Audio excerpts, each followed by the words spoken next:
Well, Elisa, we were just talking to the girls before. They're saying this is the most sort of hype they've seen around a tournament. I guess it also brings more spotlight onto you, and people have been talking about your form. How have you handled that? Yeah, I'm okay.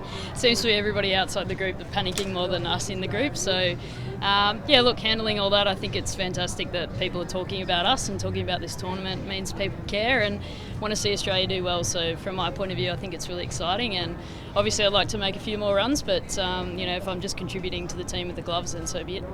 Have you changed anything up at training or anything like that to try and recapture that form?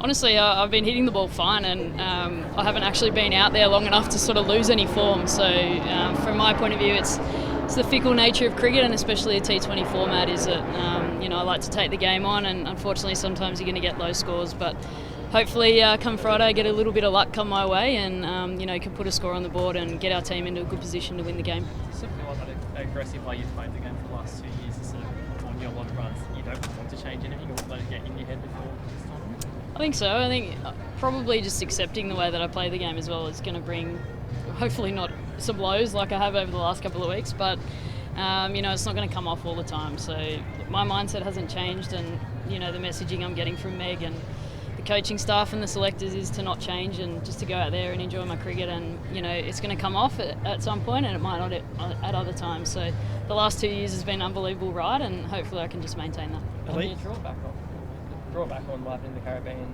18 months ago and go, this clip like that because it's big game performances, or is it not as simple as that, I guess? I'm not doing anything different at the minute.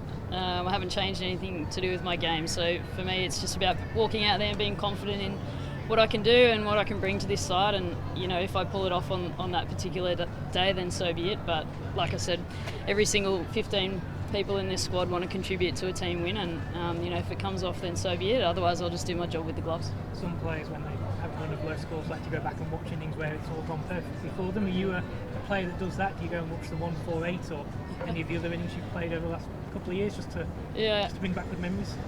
Personally, I hate watching myself bat because all I ever wanted to bat like was Ricky Ponting, and it doesn't look like him one bit. So I won't go back and watch any footage, but I will, I guess mentally run through what was working well for me then and just make sure that I'm doing everything right and prepare as well as I can for Friday night, and hopefully I can go out there and make a few runs.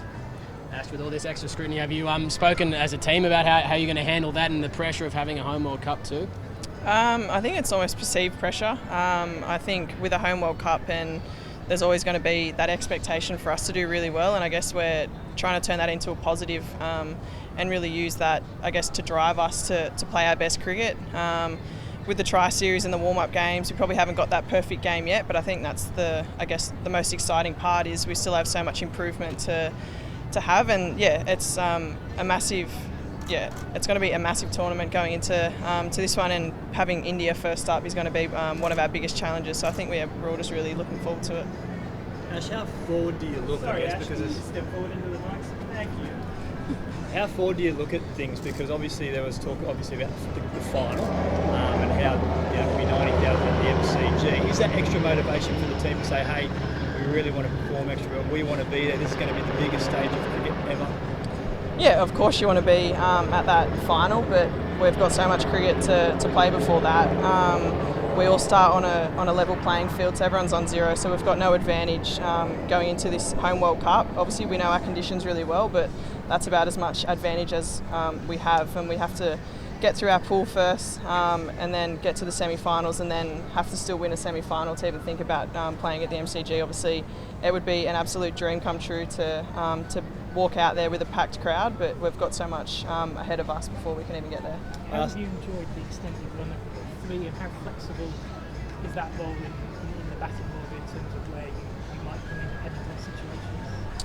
Well, basically the way that our top four works is it's a like for like.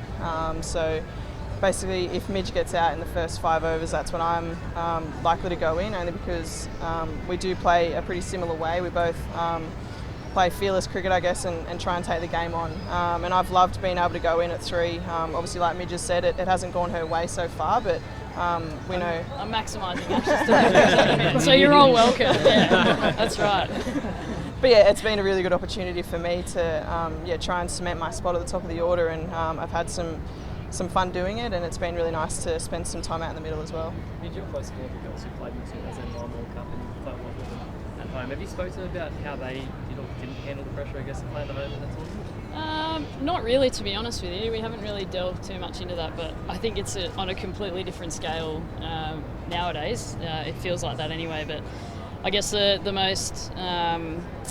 The closest thing we can look at is the boys in 2015, and I guess the hype that was around that World Cup here, and especially the crowds that they got in the MCG in that final and how they dealt with that pressure was unbelievable. So I guess we can draw on that inspiration from them and make sure we can try and do the same thing. Alex is one of them, I guess, too, aren't you? So have you spoken about that with Mitch? No, he's on a different time zone at the minute, so we don't speak.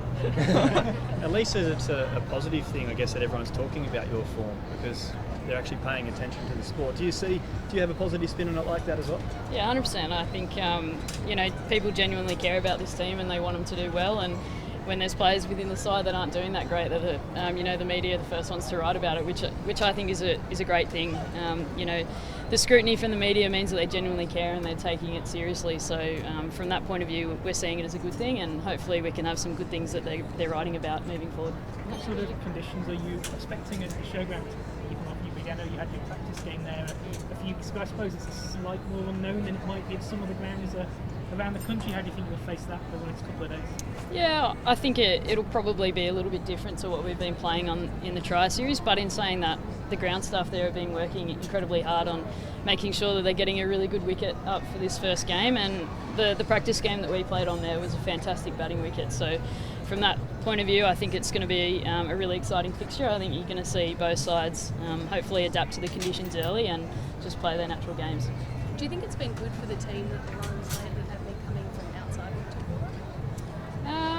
of It is probably great that a lot of the side are getting hits leading into this tournament. I think the beauty of T20 cricket is you only really need one batter at a time to really get going in the game to potentially win you a game, and I think it's been a different person every fixture over the last couple of weeks. So that's the exciting part about our batting order, that anyone can step up and do the job, and whether it be Ash, Meg or someone in the middle order, I think it's really exciting for our group.